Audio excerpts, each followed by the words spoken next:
You're listening to the Skylight Books podcast. We're an independent, general interest bookstore putting great reads in the hands of people in the Los Feliz neighborhood of Los Angeles. Hosted by resident Skylighters, we're here to bring you new and exciting author conversations, group reads, and bookseller chats. Happy listening. Hello, everyone. Thank you so much for joining us on the Skylight Crowdcast channel for what is going to be such a special and fun event celebrating Imogen Binnie's Nevada.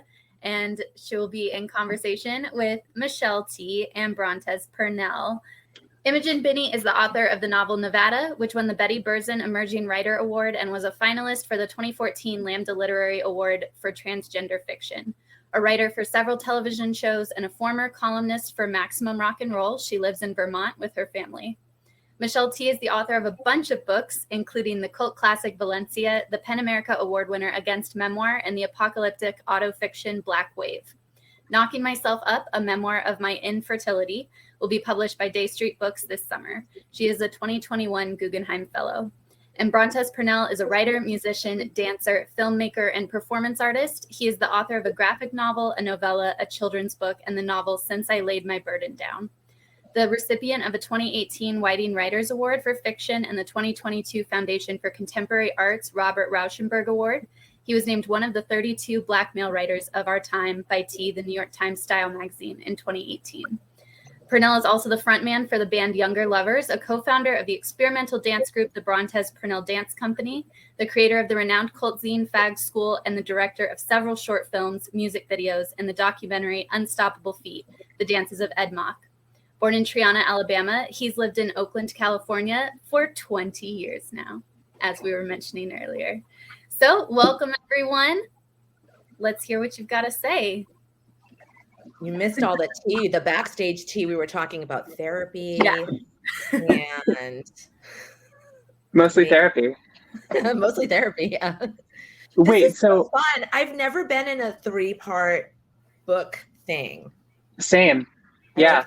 I don't know how this happened, but I'm a big proponent of the thumbs up on a video chat. I feel like it's such a helpful way to be like, I'm on board without fucking up the audio. What is the algorithm that they have so you can hear yourself or something? You know what I mean? Oh yeah. Yeah. Wait, so what's the plan? Do we have an itinerary? Am I reading? Are we just talking? Do we just do whatever we want? Oh no, here's what I think. Okay. Not that I'm the queen. I think that you should read and then we talk and then you read a little more and then we talk a little more and see if other people want to ask questions. Okay. Everyone like that? That works for me. Yeah, totally. I didn't plan what to read in advance except for one thing. So I'll just read a little bit and then I'll read a little bit more and then we'll talk and we'll do the things that you just said. Cool. Okay. This is a short chapter from the middle of Nevada. This is so weird to be. This is like my fucking bedroom. It's so weird to just be like, I'm gonna read into a computer now. Okay, but this is from the middle of Nevada.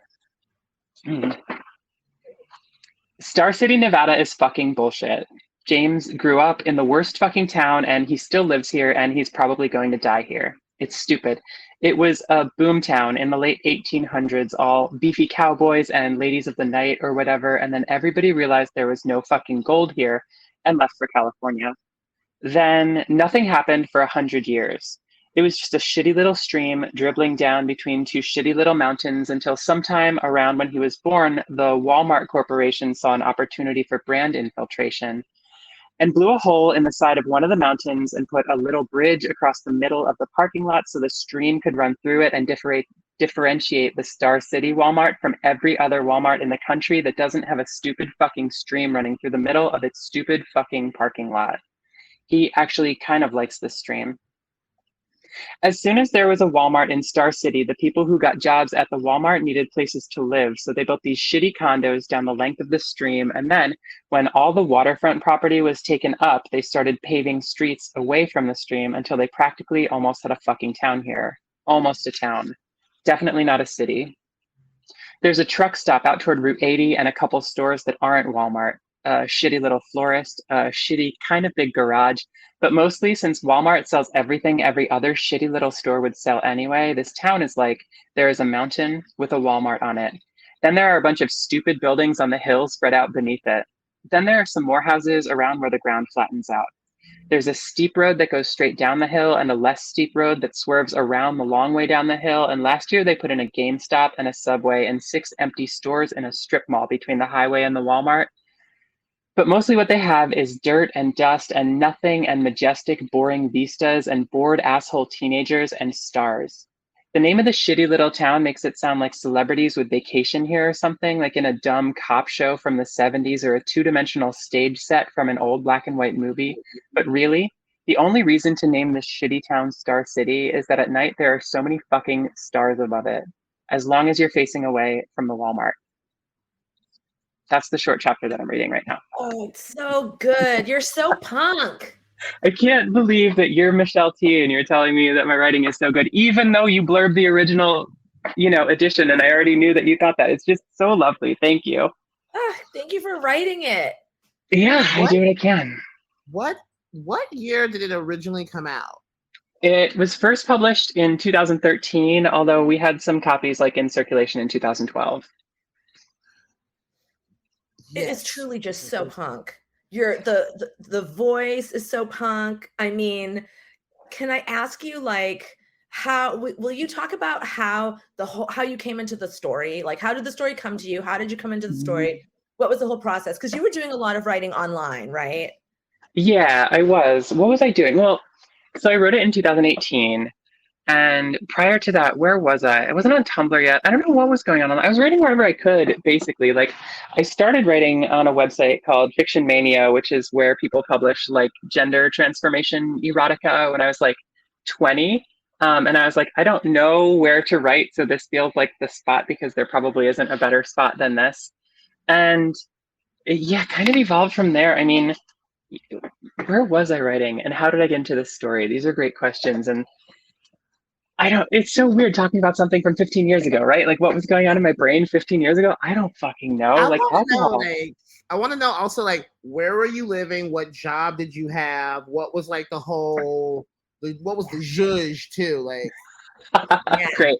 That's okay. The stage. It's funny. And also, I always feel like family with you too, because we both wrote for Maximum Rock and Roll. And my first book, Johnny, Would You Love Me If My Dick Were Bigger? We have the same editor, publisher, and both of our first books were written around the same time. And I was publishing my book in Maximum Rock and Roll while you were publishing this other places. Oh, yeah. So I was trying to see where this was all locking and. Yeah. I remember reading your columns in Maximum Rock and Roll and being this is I've been reading Maximum since I was a teenager and being this is my favorite shit in Maximum. I was such a fan of your writing. I forgot that it was that was your book going monthly in Maximum. But yeah, so same. I feel such a kinship and appreciation of your work and think it's funny that we haven't been friends prior to right now when we just became friends. But right, I think that's what happened. Yeah, great. I'm so the all year is yours. 2008. Right back at you. The year is 2008. I'm living in it was either North Oakland up by the university or Berkeley over by Shattuck, one of those houses. I'm working at Pegasus Books. I was playing guitar and singing in a band called Angela Chase. I was just broke. I was a barely employable trans person who'd been out for a couple years and was very fortunate to have a job. And I think I only got hired as I'm not going to be self-critical here. I mostly had a job because I had worked at the Strand in New York City prior to leaving New York. And so when I came to this bookstore, I was hey, looking for a bookstore job. They're dang, you worked at the Strand. That's cool. So I was working at Pegasus Books in Berkeley. I may have been a used book buyer by that point. I think that's right. So I would go through the books that people brought in. And I was thinking a lot about trans representation, right? That was kind of the thing at the core of writing this book was why have I never seen a trans person represented in anything that feels like a real trans person that would exist in the world? All you've seen is these I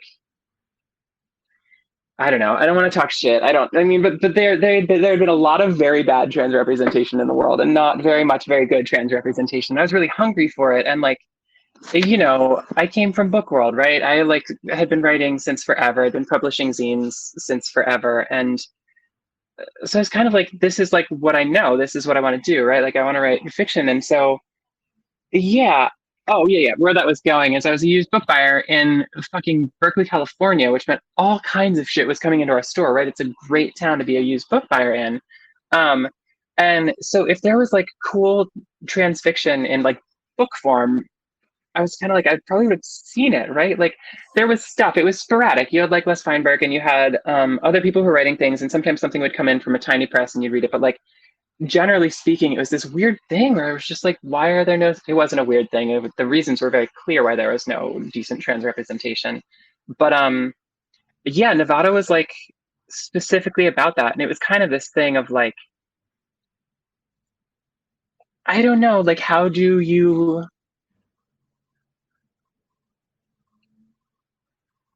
like it wasn't supposed to be like, here's good trans representation, right? Or like here is like what the world needs, as much as like, oh, if I'm going to do this, like I'm going to do this from my perspective based on like myself and the people that I know, rather than like an analysis of the broader culture. And like mostly what I knew was like fucked up, like mostly white trans women in their 20s who were like blowing up their lives, right? That's an overstatement to be funny. That's probably not exactly who it was, but like, you know, a lot of the people that I knew were okay. So maybe it's not overstatement exactly. But yeah, the idea was just like, all right, well, if I'm going to do this, like I get to do this in a way that feels like cool and interesting to me as somebody who's like, you know, who's felt most, I feel like the word empowered has become weird, but like, but who has felt empowered by the writing of people like Dennis Cooper and Kathy Acker and these folks who are just like doing their thing regardless of like what, you know, you would expect to sell or something like that. And so I was kind of like, yeah, I'm going to write this book that does what I want it to. And I had such, like, I did not expect it to be going back into print with FSG in 10 years in the future, right? And to be interviewed by, or like, interviewed by W Magazine and Vulture and shit. This is all so surreal because at the time, like, my partner recently was, you know, we met in 2006 and she was like, yeah, when I met you, the smart money was not on you becoming a writer who is like respected and getting a lot of money for this shit, like writing for TV, right? And like that was fine. It would have been absurd for me to be like, I'm going to write a thing that's going to like get me a career writing for TV or like any of these things. Like in 2008, writing a book about a trans woman's subjectivity was like audacious, right? Like about a trans woman who has some subjectivity. Yeah, and I feel really fortunate too that I got to write a book. Like the ending, I feel like people love or hate the ending, and I feel like I wish I could remember who said this. It might have been Daphne Gottlieb, the poet Daphne Gottlieb, who's like a friend from way, way back who I haven't seen in a million years. But I think she was like appreciating the ending and being like, yeah, you went for it. You like didn't chicken out, right? You actually like gave the book the ending that it needed to have in a way that is like, you know, again, not commercial, not like traditionally satisfying from like a narrative structure standpoint, but in terms of like character and what the book was doing, I feel like the ending really works. And because I guess I am not good at speaking highly of my own work, but like because it was the first book of its kind in a sense to really like make an impact, I feel really fortunate that it was able to be a book that kind of was not only so honest, but so like narratively like, fuck you. You know what I mean? Like I'm going to do this story the way that it's got to be done rather than like try to want to give you thumbs up.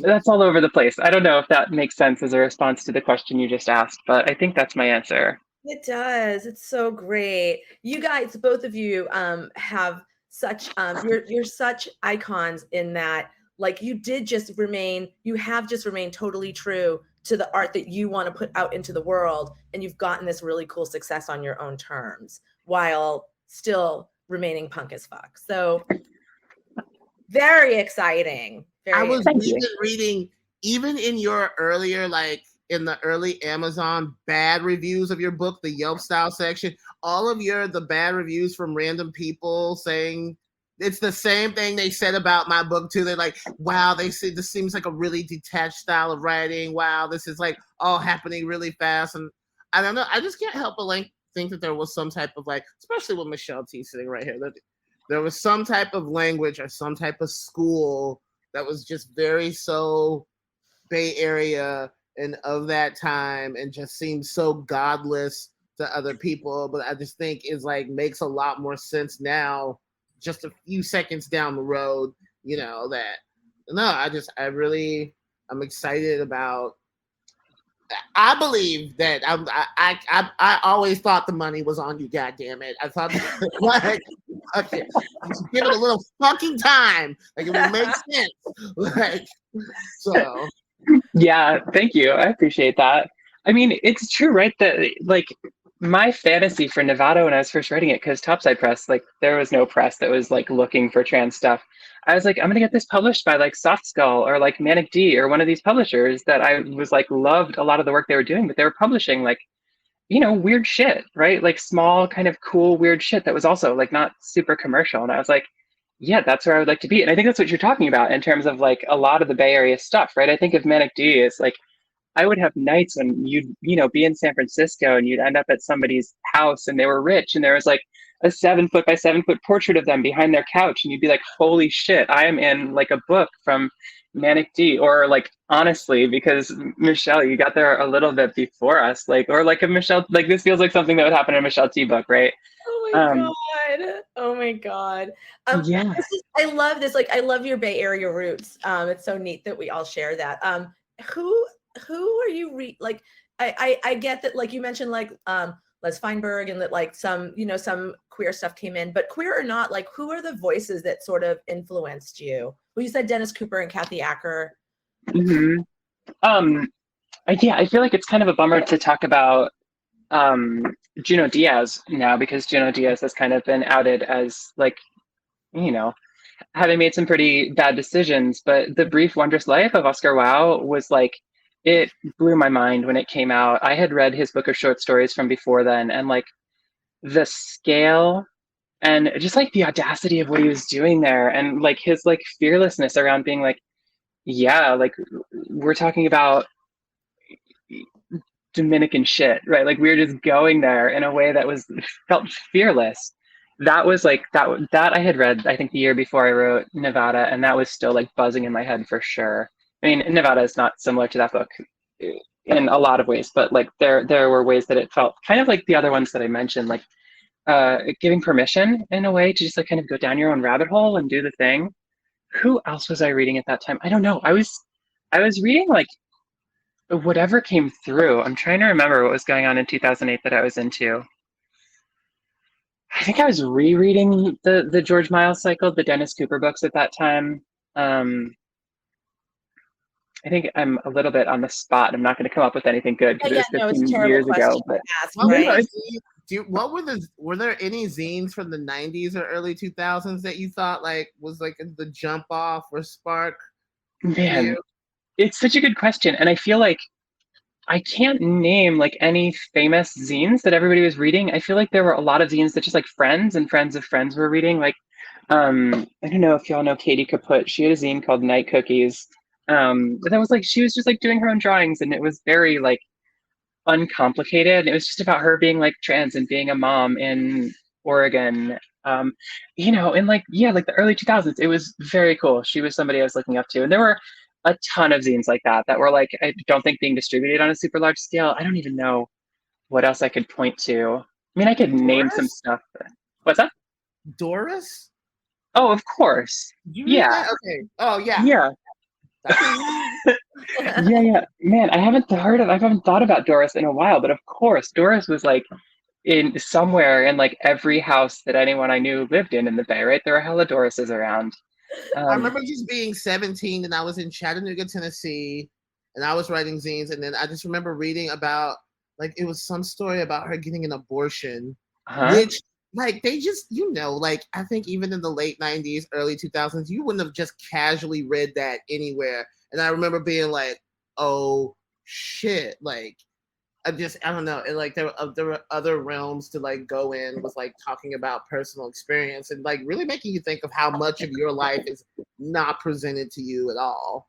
And so I remember being all like, oh, if I'm a writer, I have to be able to match this tone with my level of You know what I'm saying? Like that was Yeah. Of like directness or like just like going for it, right? For sure.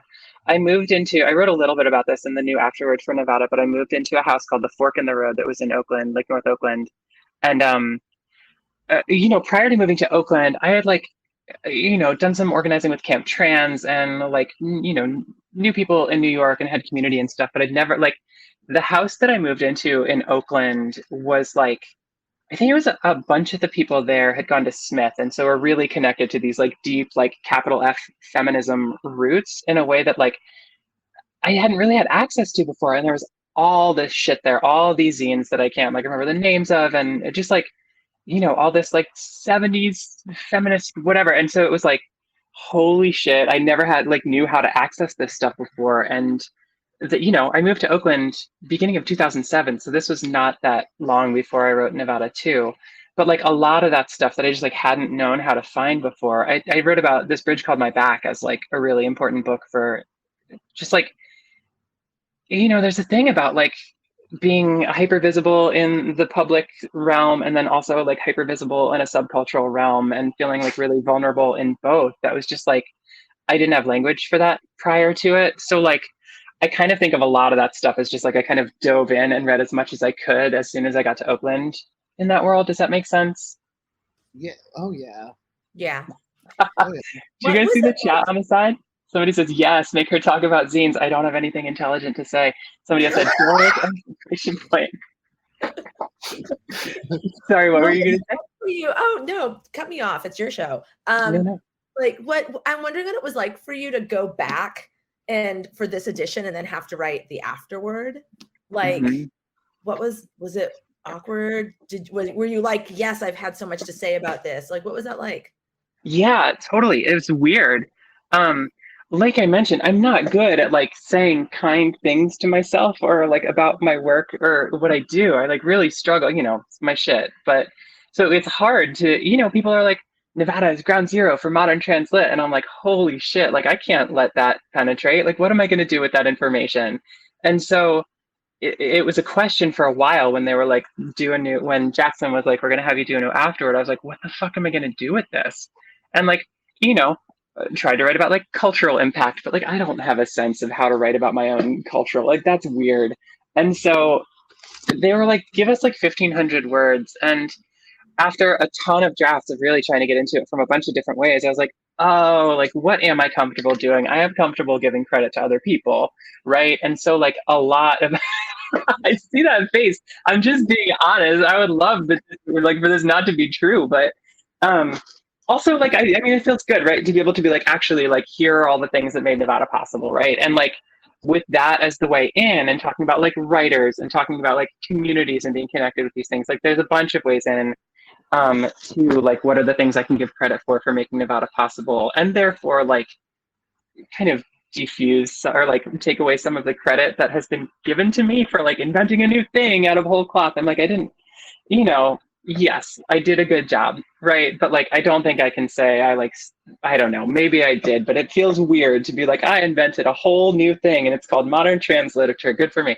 You know what I mean? So like, once I was able to say, this is not me celebrating myself, this is me kind of giving credit to all the people that helped me to get to that point, it was a way in. And then I didn't even realize I was doing it, but a lot of people who have read that afterward have been like, this is actually the thing that is most compelling about this is it's like a portrait of like being trans in the like mid-aughts and like early internet, just as like capitalism was figuring out how to turn the internet into a like social media death machine.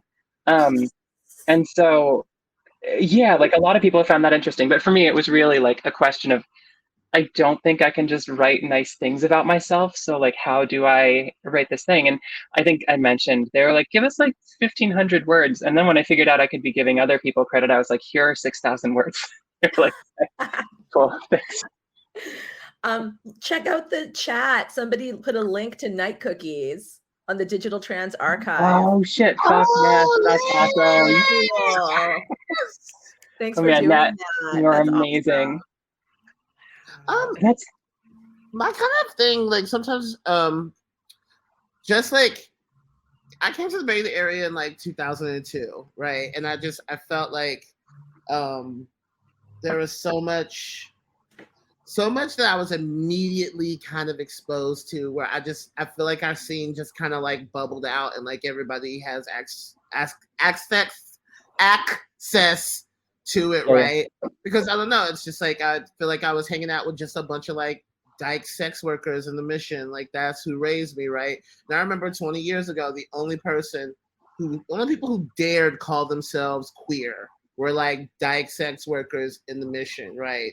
Cut to now, everybody kind of uses that term, you know. But a place in Genesis, when like the first bars started closing in the Bay, the first queer bars, it was always like the Lex. It was always like kind of like femme-identified places. Just, what do you feel like?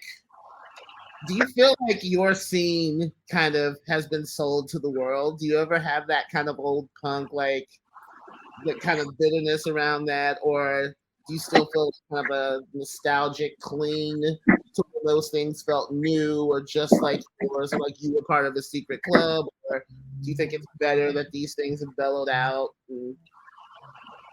What a great question. I feel like we're just getting into my own pathology here, but I don't feel like my like scene has like sold out to the world and the world has gotten it, because like it's been rare for me to feel super connected to a scene, right? Like when I was in the Bay Area, I didn't feel like I had a scene, right? Like I had queer people that I was close with. It was mostly like, yeah, like dykes, like, and a lot of sex workers for sure. But like, I didn't feel super connected to a scene. And in fact, I didn't realize, so I moved to the Bay at the beginning of 2007, and we left at some point in 2010. So I was only there for a few years. But when we left, I felt fucked up the whole time I was in the Bay, right? I felt all fucked up. And like, I was talking about this bridge called My Back being about like specifically women of color feeling hyper visible in public, but also like hyper vulnerable in like feminist and radical communities, right? And kind of the marginalization that can happen on both levels. And it kind of gave me language for a lot of what I was experiencing in terms of like, I am hella trans, and like people are seeing that and I'm getting a lot of shit for it. But then when I try to like go home and do like feminist stuff or whatever it is, like I am ostensibly accepted, but in practice I like keep feeling all fucked up whenever I go to like a potluck or whatever it is that I'm trying to go to. Like I just, shit keeps happening that makes me feel like, oh, you don't, like you want to say that you're like chill with trans people, but you like haven't done the work. And so yeah, it was like stressful in terms of those things. And then I wound up leaving. When I left the Bay, we moved to Portland, Maine. And I had a couple of things where like trans guys who had been vetted by friends came over to my house and would just say fucked up like trans misogynist shit. And I was kind of like, okay, this is everywhere, right? Like I don't actually get to feel connected to a community. What do I do with that? And it got grim. It got kind of intense, because I went to this place of like, all right, I was coming to queer communities with this sense of entitlement, right? And I guess like I don't get to feel entitled to community that I didn't have a hand in creating, right? And so like, which is not to say like, you know, like zines coming out of feminist traditions and like all the punk stuff and all that was like, yes, I didn't feel like I was like actively being pushed out. I was just kind of like, why doesn't this feel like these, I don't know, communities have my back? And meanwhile, while I had been in, while I had, yeah, that's what I'm saying. Like you asked. I am with you. So when I had been in the Bay, I had tried to go to a couple of like trans support groups and like never really connected with one. And at some point, probably like 2008 or 2009, I was like, oh, like if I want to have community here, like I'm gonna have to start a group. And so we started a group. And I've done that a few times in my life in a few different places, being like, I'm starting a trans women's group and we're meeting every week or every other week or like whatever it is that people want to do. Oh, hey, hold on a sec. I've got a little peanut here. You guys want to see my sleepyhead kid? I will be right back. Hey, my love. Oh, did you wake up? Yeah. Okay, here, Mom's going to take you. Did you see that gremlin? Oh, that little toe-headed gremlin? I am dying. Oh my God. I didn't arrange that. We can't. That was not on purpose.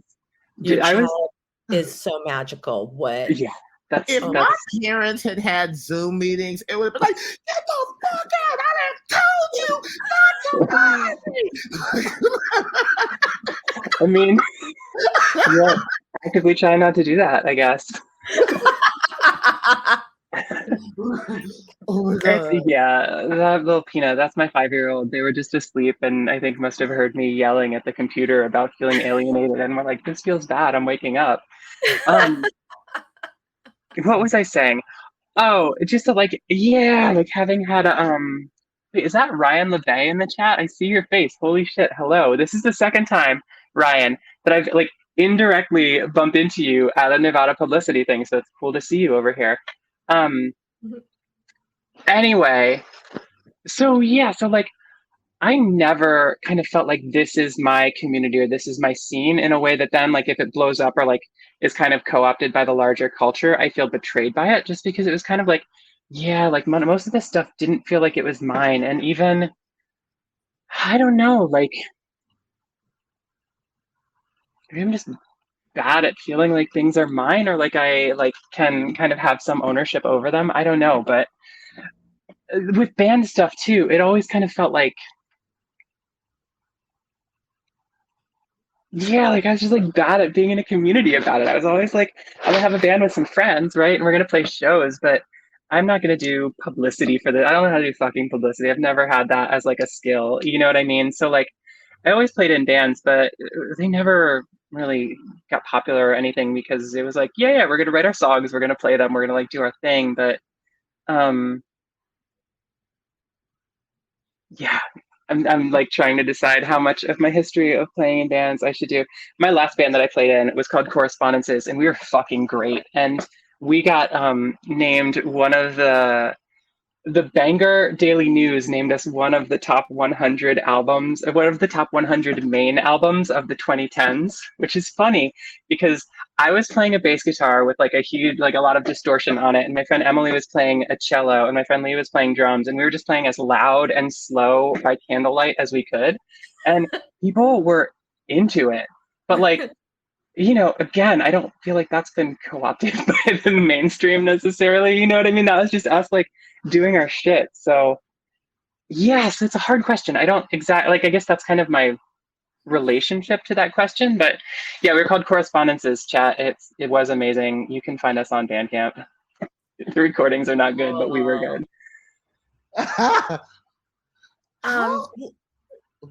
Go ahead. No, you go.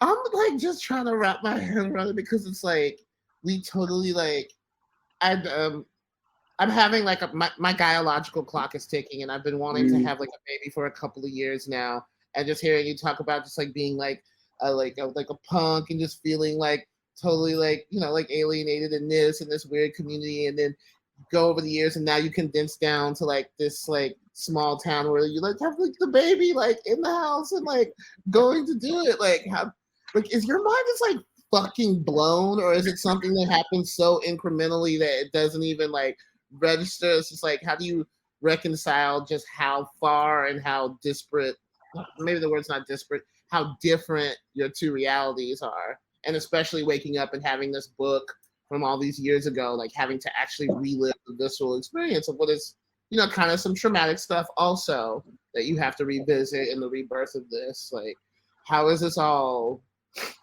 How are all these synapses firing for you? Yeah, and like, how does the timeline connect? You know what's weird? So, I mentioned being a therapist. I think I was working in a bookstore in Portland, Maine in like 2011, and I was like, I'm never working another fucking Christmas in retail, right? Hey, Jackson. I was like, I'm never working another Christmas in retail. I'm gonna go to grad school. I don't understand how this debt shit works. I don't understand actually what I'm signing up for in terms of $100,000 worth of debt, but like, I'm doing grad school because I don't want to keep doing this. And I started doing work with like domestic violence work with Community United Against Violence. Do you all know that organization? They're a like queer domestic violence organization in the Bay. I started doing like overnight crisis counseling with them in like 2007, 2008, and had like kind of gotten into like social worky world through that. And so this is so much prelude for the actual point and like answer to your question. But that was sort of my way in. And I was like, I'm going to do a master's degree in clinical mental health counseling. And so I did. And it was like, the idea was, this is what I'm going to do. And so I worked in a homeless shelter for a minute. I wound up spending a couple years as a social worker and therapist in a psychiatric hospital. But like, just after I got my master's degree, I finished it, I got a call from Joan Rader, who had been a producer on Grey's Anatomy for like 10 years. And she was like, hey, we're doing this show with Laverne Cox. We read your book. Do you want to come write for like this show on CBS with Laverne Cox? And I was like, I mean, there's no way this is real, but sure, I'll move out to LA and write for a show for Laverne Cox. And so like, I don't know, part of finding myself in TV world, it wound up being real, was being like, oh shit, like this is so different from anything else I've experienced, right? Like you are paying me enough money to pay my rent and food and then some. Like this has never been my experience before. And so like, also like seeing like Katherine Heigl and Dulé Hill and like just all these like big deal people moving in that world was so different. It was really like, I mean, once again, I didn't feel like I fit in necessarily, but like there were great people in that writer's room and it was a great experience. And that really like, I feel like it took me a step away from like this thing where I had continually been trying to connect with like, I don't know, outside or whatever kind of communities and like not really feeling hyper connected.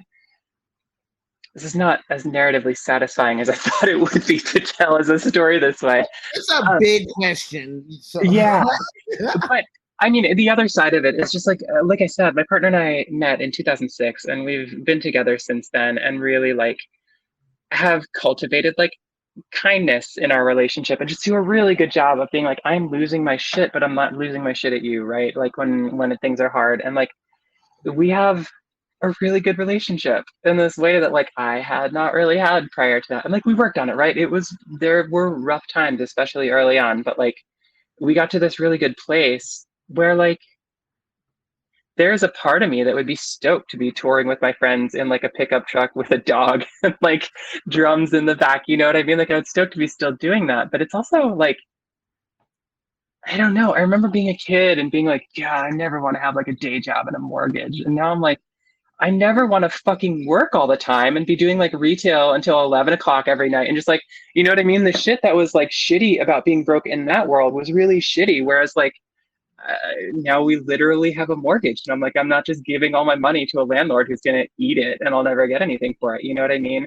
And, you know, I realized pretty early on that having a regular schedule where you get up at the same time and go to bed at the same time just makes me feel a lot more sane than like always being working on some fucking hustle or, you know, whatever job it was. So like, I don't know, I got old. You get old and you're like, you know what? It would be nice to have shit be less wild, at least in my experience. So yeah, it's really different, but it's lovely to have like some stability in my life in a way that just like I haven't or had not previously had a lot of access to. So I don't know, I'm just kind of grateful for all of it, honestly.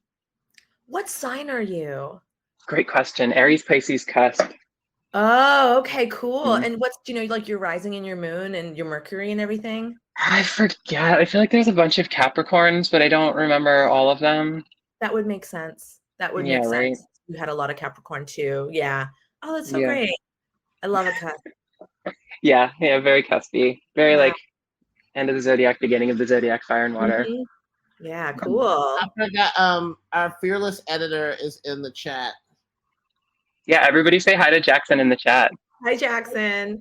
Hi, Jackson. How did this new edition happen? Did you and Jackson know each other? Is Jackson a fan? I mean, obviously Jackson is a fan, but was that the beginning of your connection or? Yeah, it's a story that like I don't exactly know how to tell because I don't want to be rude to anybody, but basically Jackson reached out a few years ago and he was like, hey, I just read Nevada. Do you have another book? And I was like, fuck, yes, but it doesn't work. And he was like, well, he actually connected me to my literary agent and she was like, yeah, I read it. It doesn't work. And I was like, fine. So like, didn't send him the new book yet. I still like have to find time to make the new book work. It was pointed out to me that was the same problem with Nevada. It didn't work for 5 fucking years until we got it to work and then we could publish it. So I'm on this other book that has also just not been working for a long time, but also don't know how to find the time to work on it with all this stuff going on. But Wait, what was the question? Sorry. Oh, just how the new edition of Nevada How did it came out. happen? How did it happen? Yeah. Great. So Jackson had reached out and been like, I want to talk about your next book. And I was like, cool, and kind of left it there. And then another editor from another press, who I never know if I should name or not, but I haven't been naming, so I'm not going to name. But another editor from another press reached out and was like, hey, like my booksellers who are selling books are telling me this book has gone out of print and they're like have sold a lot and like would love to know if there are plans to get it back in print or if we could talk about that. And I was like, oh shit, I like hadn't even realized, because like, you know, Nevada came out on a small press called Topside. I never saw a royalty check for it or anything like that. It was just kind of like I was stoked that it was in the world and opened a lot of doors for me.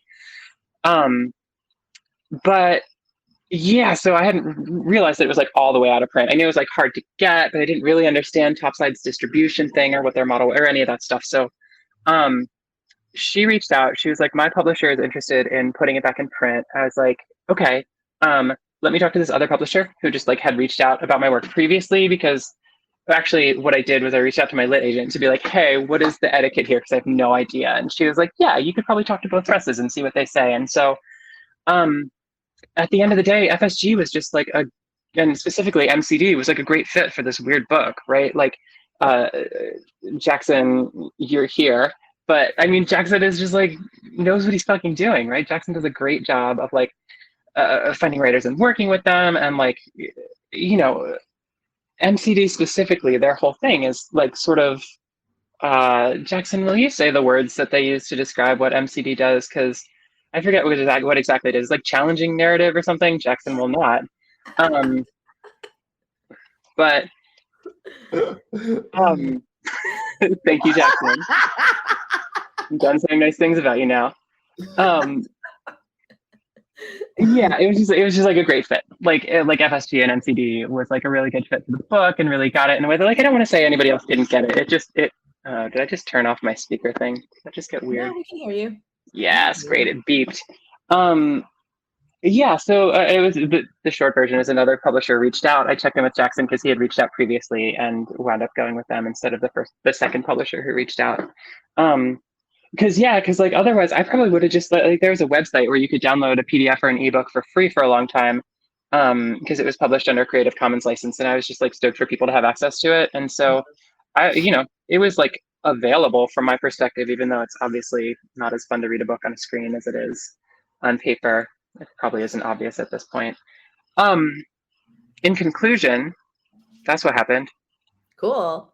There's a question here too. Somebody, Hal is asking if you will tell us about books or films you hope to write in the future. They really like your Burlington, Vermont Love Actually movie. What is this? Yeah. Did you all hear about this? No. So I wrote for a couple TV shows. I actually sold a movie that I don't think I can really talk about. It's an adaptation of somebody else's book. I don't think I can say that much about it. But I like have a manager in like screenwriting world now too. And so, yeah, it's just like, well, I should sell a fucking movie, right? Like people pay for movies in a way that they don't, in my experience, pay for books, although now they pay me for Nevada. But so yeah, what did I write? I don't know, I've written a bunch of stuff, but one of the things I wrote, I was like, I'm fucking writing Love Actually, but what if everybody in Love Actually was trans? And actually, what if it was set in Burlington, Vermont, which Brontez just mentioned. So if you want to know what Burlington is like, you can read the pinned tweet at the top of my Twitter. I don't mean to be weird, but one question that's so burning before you go on. Is Burlington where the Coke factory is? That's a great question. I mean, the Coke factory is all over the place, right? There are a lot of... Is that like the first one? Is that it's like gotta be, right? Hey, chat, will you fact check us? Is the Burlington Coat Factory from Burlington, Vermont? I think so. My guess is yes. I don't think there are a lot of Burlingtons, although I don't really know. Yeah, so the Nevada, the Love Actually thing was just me saying, like, I'm literally going to write a movie, because, like, Love Actually is kind of iconic at this point. Actually, I don't know if you can see this. I have a Love Actually tattoo. My friend Christine and I got together. I know it's a problematic film. The root of the tattoo was what would be the dumbest tattoo that we could get, and then we both got it together. I love it. But yeah, I was like, well, this is iconic, and wouldn't it be fun to have an ensemble with like 1,000? Oh, Claire, I think just posted Burlington Township, New Jersey. I'm from New Jersey. You'd think I would know that it was a New Jersey Burlington, but I didn't know that. It sounds like we've got the wrong Burlington. Yeah, so I wrote a movie that was just a scene for scene recreation of Love Actually if every character was trans and if it was set in Burlington, Vermont. And was informed the moment that I sent it to my screenwriting manager that it violates a lot of like intellectual property laws to try to write a scene for scene recreation. So I spent a lot of time writing this fucking movie thinking I was gonna get hella paid for it, and instead I just was told, nope, you like can't. So I put it on Twitter instead, and people have been into it. Oh, that's so great. I love that you did that. I love that it's on Twitter. That's amazing. Yeah.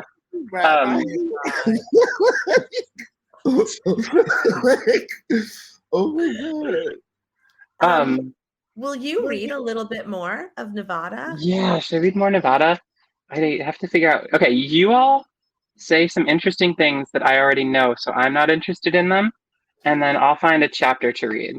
Oh, like we talk amongst ourselves? Talk amongst yourselves, yeah. Let's try not to do the thing, but that's the thing that we're doing. Okay. Okay, like Michelle. So, like, how was your day? So that's interesting. My day was good. It started with a salt bagel with scallion. I was going to say it started with a salt, and I was like,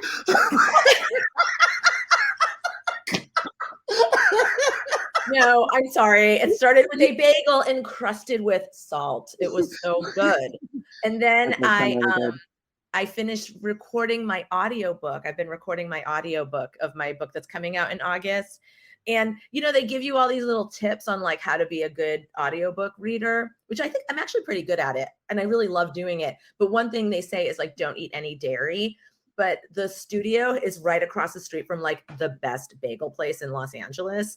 And I hadn't been going, and today was my last day. And I'm like, what the fuck? Who cares? Like, I'm getting a bagel and cream cheese before I go. And I just was like, just like horrible dairy throat, like mucusy milk bubble, like popping in my mouth, like as I'm reading through it. And then I just had to confess to the director and the producer and be like, I'm sorry, I had cream cheese. Like, it's true. I wasn't taking it seriously, but it's quite serious. Do you know that as a singer, not to drink? I mean, like, when I did my audiobook, I have a lot of voices that use both Southern and California speak. Mm-hmm. And I could not get my shit through Audible when I talked in character or mimicked those voices. Like, because they would come back being like, you clipped an R, or this sounds like this, or like, so sometimes I just feel like it's me rereading the whole thing kind of flat. And I'm a theater major. I like talking in voices. That's awful. Oh no. That's terrible. I would totally want to listen to the audiobook of you reading it in the accents. Yeah, same. The fucking colloquial English is so frowned upon by the gatekeepers of the English language, and when you speak in that voice, you know you are godless. But we are of the people, I think. Yeah. My sister went to Emerson College in Boston in the I don't know, 90s, 80s. And she it's a communications school, right? And everybody, a mandatory class for all incoming freshmen is voice and articulation. And they basically scrub the regional accent out of all the students. Like, wherever you're from, they just get rid of the accent so that you come out just speaking like a news minister. Is that wild? That's wild. The last thing I'll say, but it's like, I was talking to a friend about like how in third grade they put me in speech class. And like, I've never but it was all these people that like deeply stuttered and like all this other shit. I never did that. But now it dawned on me, they just did it because I sounded like a faggot. I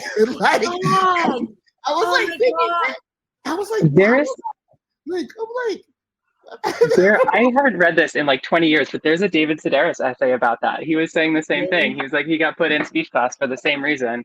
And that there was other like gay kids in there, and they would look at each other and be like, we can't acknowledge the thing that we were seeing in each other. I haven't read it forever. I don't remember specifics, but that's a thing. That's fucked up. Oh my God. Yeah. Sure. Okay. I don't know what to read. I usually prepare in advance. So I'm just going to read the next chapter after the one that I just read. And maybe I'll just do the whole thing. I don't know. This is too long. I want to talk to y'all. Okay. I'm going to read a couple paragraphs and then do we have till 10, right? We have to get off in 10 minutes. So yes, people are here for Nevada. All right. I'll read a little bit. That's the big picture. That's Star City from above. the establishing shot. So we just left with James talking shit about his town, Star City, Nevada. That's the big picture. That's Star City from above, the establishing shot, how it looks from the outside. Not that James would know. The furthest outside Star City he's ever been is Reno, like 4 times. If you're from Reno, Star City probably looks like some debris and nothing next to a mountain. But if you grew up here, it's probably because your parents moved here to work at the new Walmart when it opened because there were no fucking jobs anywhere in Nevada in the mid-90s. Or something. Unless you wanted to deal blackjack in Reno. But neither of James's parents wanted to work in a casino. Whatever, who cares? James grew up here and it is stupid. Fuck Star City. The small picture, the tight shot, the close-up, is that James is stoned as hell, reclined in the flimsy plastic tub with the black grout or whatever the fuck it is called, the moldy stuff that seals the tub to the floor and the wall. He is hotboxing the bathroom of his apartment halfway down the hill from the Walmart. Right now, he is too stoned to tell if the water is hot or cold. It is probably lukewarm. Who knows? He sits up and looks at the mirror and can't see anything because there's so much smoke in here, and also because that shit is all fogged up from how hot the bathwater was some impossible to know amount of time ago. He's thinking about how much he hates Star City and why it produces such apathetic and useless fucks. Figure 1, James. Figure 2, Nicole. But mostly, he's just stoned and spacing out.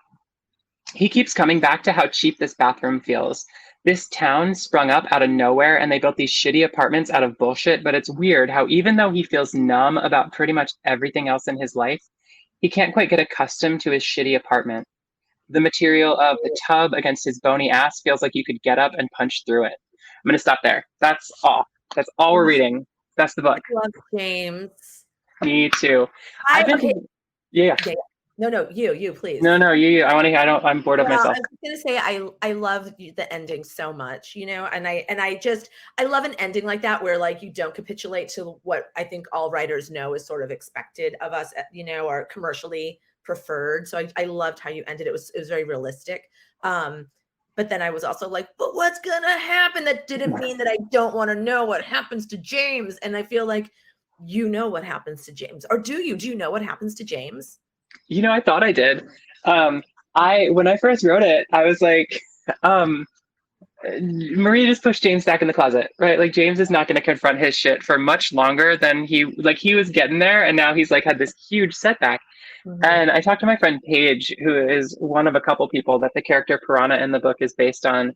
And she was like, there's no fucking way that doesn't make a huge impact on James. Are you kidding? Like, it's 2008. There is Facebook. There is like social media. Like James is online and he is, this made an impact on him. And so like, I thought he was going back into the closet for years, but now I'm not so sure because she makes a compelling point, right? Like, even though this is a weird, 24-hour experience they have together or whatever, it's like, I think she's right.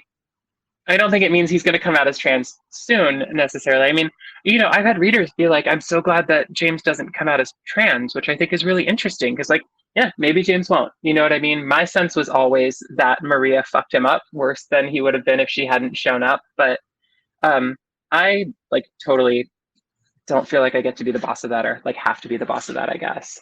Yeah. That's so great. That's very liberating to not have to. And yeah, I love the strong opinions of other people and how they persuade you.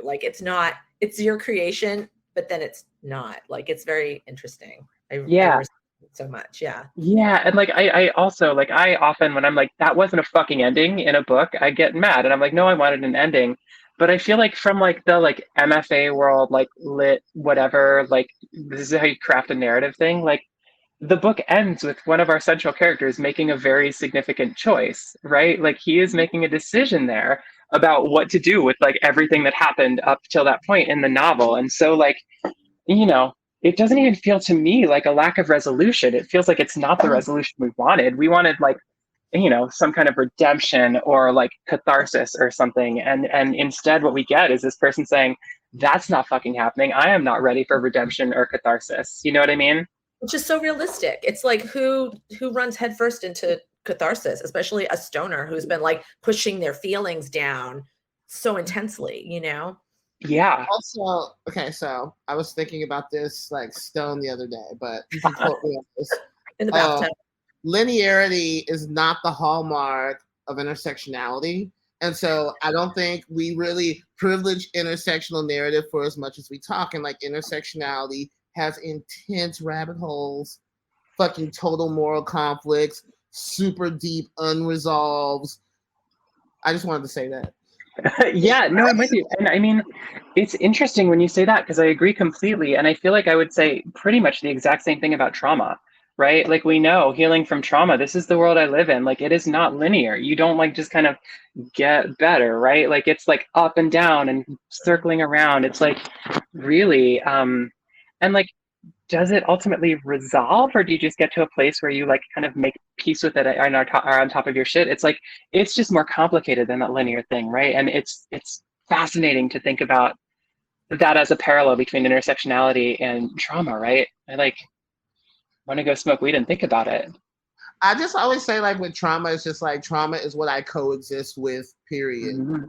You know, there's no other way to even thinking of like healing, I'm just like, it just seems like an abstract. So it's just, yeah, I deeply vibe when characters don't necessarily walk into the sunset contemplative or whatever. Yeah. Or whatever, because it's, you know, I think each kind of segment of like whenever I see the hero's journey, it's supposed to be like a segment of the life where it's like Sisyphus pushing the rock before it like kind of crumbles again.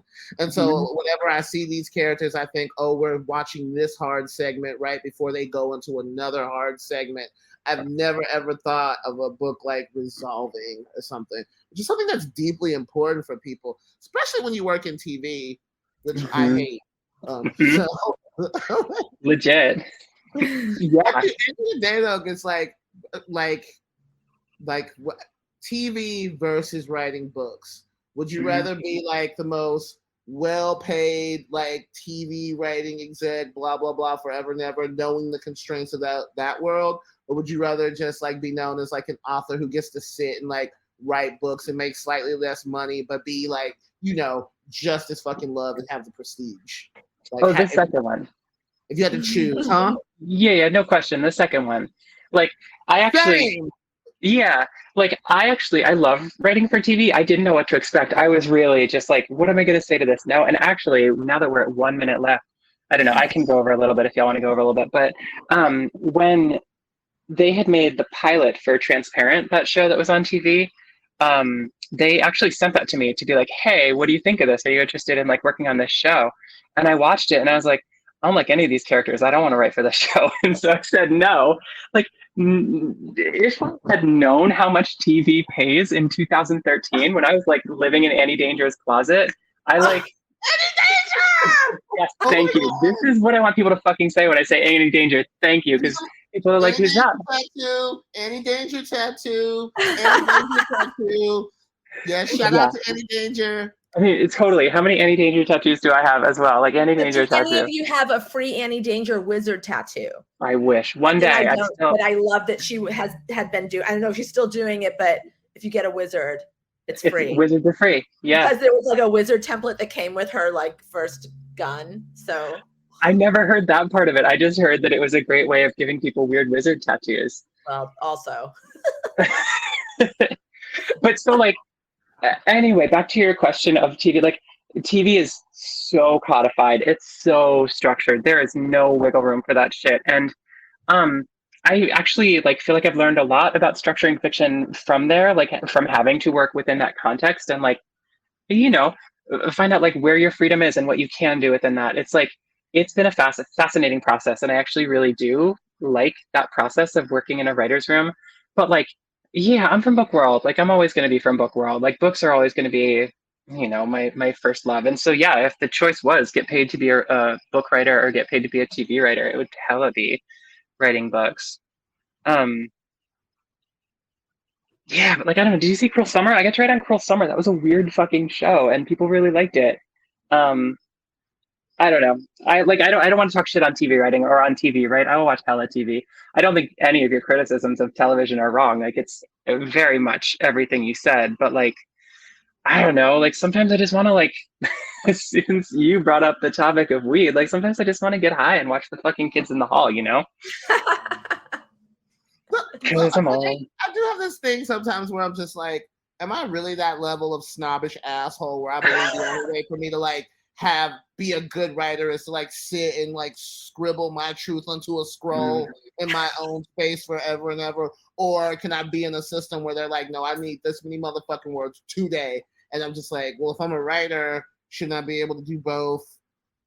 But I don't know. Sometimes it gets very... Well, I mean, none of that stuff exists in a vacuum, right? Like, it's about opportunity, and it's about experience, and it's about like access, right? It's all these complex things. Like, I was not about to make a big effort to become a TV writer, right? Like, I snuck in the back door of TV because they reached out to me because, you know, on some level, I think they just like in 2016, which is, you know, not that long ago, but it was still, I think, very thoughtful of Joan and Tony to be like, we're doing this show with Laverne Cox and we're looking for a trans writer. And I mean, I don't know how many folks they reached out to, but the fact that they like got me in the room was really, I felt like I've never written in screenplay format before. Like, you know, the first stuff that I ever wrote in Final Draft or whatever was very much like for that show. And it was humbling. It was like, here's my like novelist paragraph of all the things that are happening. They're like, yeah, we're cutting out all of these words. This person walks over to the other person. I'm like, oh shit. Okay. Like, this is not what I'm used to. Yeah. But you know, having access to that world it's an education, and it's cool. It's cool to learn to write in a like slightly different medium. You know what I mean? But yeah, I feel like in terms of like structure and story and the way those two things fit together, there is just a lot more room in fiction to do something unexpected, maybe. Yeah. Hello. Hi. Well, and on that note, I have a question that I love to ask everyone that we can use as a last question for all three of you, which is, what is a medium or a format or platform that you haven't tried yet that you really want to, whether or not you think you'd actually be able to do it or figure it out, but one that you're dying to try? I want to be a parent. Oh, you should do it. Yes. Yeah, it's exhausting. It's pretty cool, but it's a lot. I'm already exhausted. What's some more? Seriously. I do want to get interrupted on Zoom calls. Like, I mean, because one day they'll be in college and they'll never interrupt you again. So it's like, yeah, I mean, bad. Like, yeah, no, I know, man. I am a huge fan of my children. I support this, Brontez. Yeah. I don't know. What do I want to do that I haven't? I feel like I've always just been like, I'm going to fucking do this thing and done it. Like, it doesn't mean I've done it well, but like. Totally. Same. I'm like, what can I do? I've dabbled in so many things. I haven't necessarily shown it, or, you know, I mean, I haven't written a play, but I've written screenplays and I'm writing a musical, which is kind of a play. Right. I'm not writing the music, so I guess I am writing a play. Pottery? Ceramics? I've never done ceramics. I choose archery. Ooh. Archery. I want to get a crossbow. Do you do archery? Do you know about it? I used to work at a summer camp and I was an archery instructor. So Right. I did have a certificate.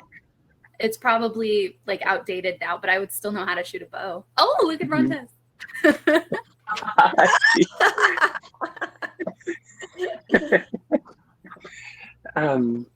I was a fencer when I was a kid. I fought people with swords. Oh, that's so cool. There's this whole world. Yeah, there's this whole world in New Jersey that's about like public schools having fencing teams. And so, yeah, like snuck in the back door of that one too. I got to hit people with swords. That was cool. I feel like archery is you don't get to shoot a bow and arrow at someone. Hey, Jason, what was it like dating a fencer?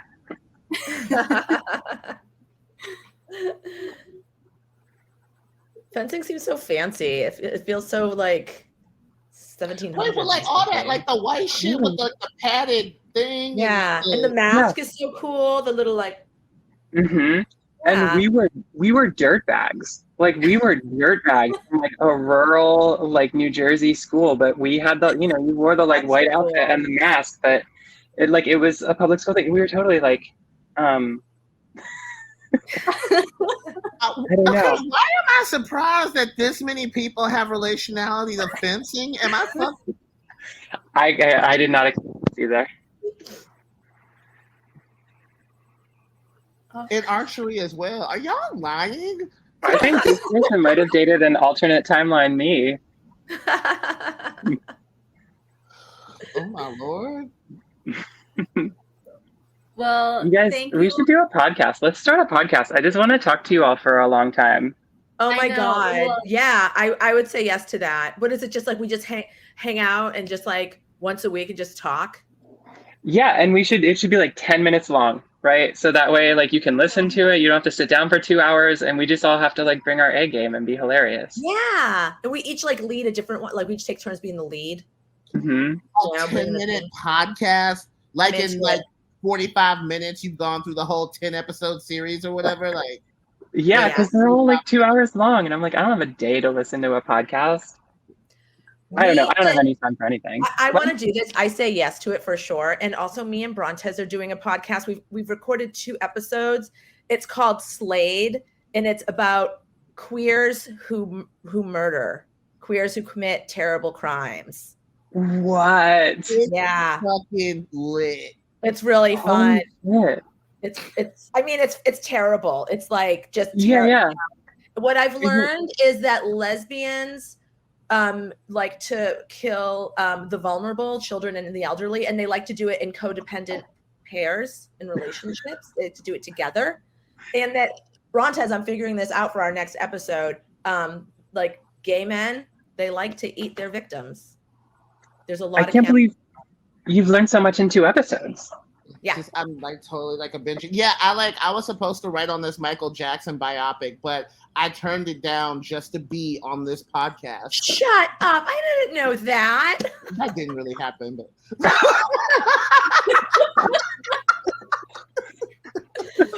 Oh my God. Wait, so can we listen to your podcast, or is it not up yet? It's not up yet. I want us to record a bunch and then Yeah. have them ready to go. So I got to get on it. I got to do. Yeah.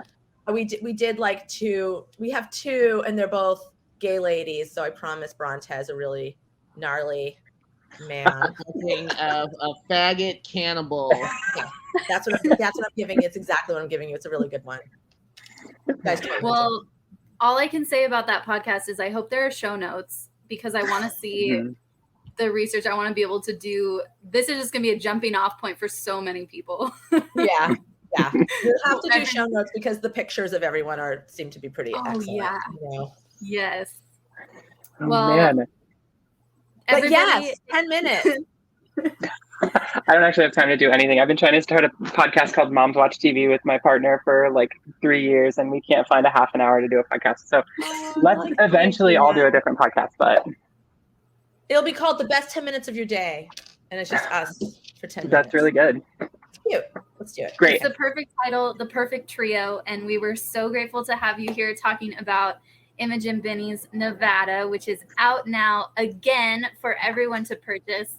If you haven't gotten your copy yet, you can grab one from Skylight Books by clicking the green button down at the bottom of your screen, where you can also get copies of 100 Boyfriends and Valencia, and Against a Memoir, and soon Knocked Up. Yes? Knocking Myself Up. Knocking Myself Up. Yep. Michelle's new book. We are so grateful for having you all here, and I know that you will love to re-listen to this and re-watch this conversation and send it to everyone you love and know. And so you can do that by clicking the link that you used to get here. In just a few minutes, it'll be available for replay. Thank you, everyone, so much for joining us. Have a great night. Bye. Thank Thanks. you. You all are so wonderful. Thank you. Thank you for listening to the Skylight Books podcast series. Please don't forget to visit our website at skylightbooks.com and make sure to follow us on Twitter and Instagram. Also, don't forget to subscribe to this podcast for more author talks and bookseller conversations. You can find us on Podbean, iTunes, and Spotify. Stay safe and healthy, and we hope to see you back in our store soon.